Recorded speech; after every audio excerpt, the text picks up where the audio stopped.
অনুরাগের ছোঁয়া ধারাবাহিকে আজকের পর্বে দেখা যায় উর্মি আর কুন্তলাকে রাস্তায় দেখার পর দীপা খুব ভালোভাবে বুঝতে পারে কুন্তলার সাথে উর্মি হাত মিলেছে, তাই যা করার খুব শীঘ্রই করতে হবে। চারুর সাথে কিছুই তাই ডাক্তারবাবুর বিয়ে হতে দেয়া যাবে না।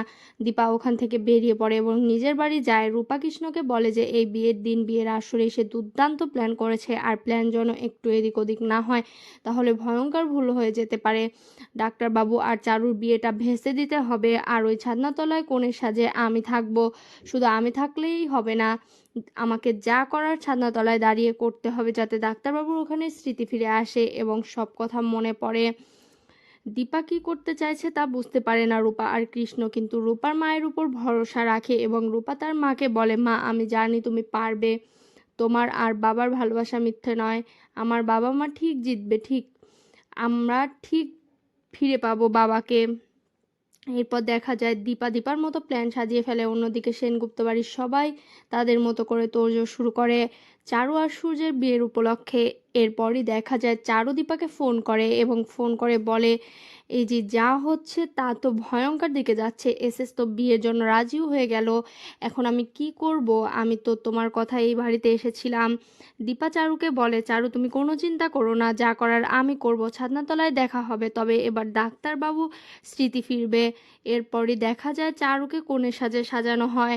সোনা এবং উর্মি মিলে চারুকে কনের সাজে সাজায়। সোনা চারুকে বলে, চারু আমি জানি তুমি ঠিক পারবে আমার বাবাকে আগলে রাখতে, যা আমার মা পারেনি, তুমি তো পারবে ওই মহিলার কুছায়া আমার বাবার জীবন থেকে, আমাদের জীবন থেকে সরিয়ে দিতে। চারু মনে মনে ভাবে, আমি জানি না সোনা তুমি কেন এমনভাবে তোমার মাকে ভুল বুঝছো, তবে আজ এর যে ঠিক পারবে তার ভালোবাসার মানুষকে জিতে নিতে। অন্যদিকে দেখা যায় দীপা ও কনের সাজে সাজে শুরু হয়ে যায় বিয়ের অনুষ্ঠান ছাদনাতলায়। চারু নয়, চারুর জায়গায় দীপা আসে, তবে শুধু দীপা আসে তেমনটা নয়, দীপা ছাদনাতলায় ঘোমটা মুড়ি দিয়ে আসে। যখন সবাই মিলে দীপাকে ঘোমটা সরাতে বলে, ঠিক তখনই ঘোমটাটা সরায়, আর ছাদনাতলায় কনের সাজে দীপাকে দেখে সবাই চমকে যায়, সবাই খেপে যায়, একে একে সবাই বাজে কথা বলতে থাকে দীপাকে। ঠিক তখন দীপা লাইট বন্ধ করে দেয় এবং চারিদিকে অন্ধকার হয়ে যায়। কি হলো, লোডশেডিং হয়ে গেল নাকি বুঝতে পারে না কেউই। তখন ঠিক রূপা এবং কৃষ্ণ মিলে মনিটর দীপা আর সূর্যের বিয়ের ভিডিও চালায়।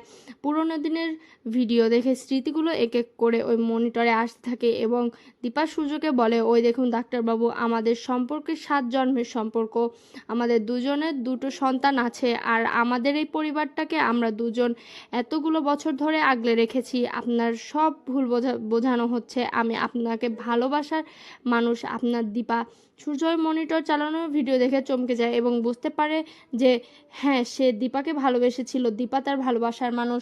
সূর্য সবার সামনে দীপাকে জড়িয়ে ধরে এবং দীপাকে বলে, আমি জানি দীপা, আমার সব মনে পড়ে গেছে, তুমি আমার ভালোবাসার মানুষ।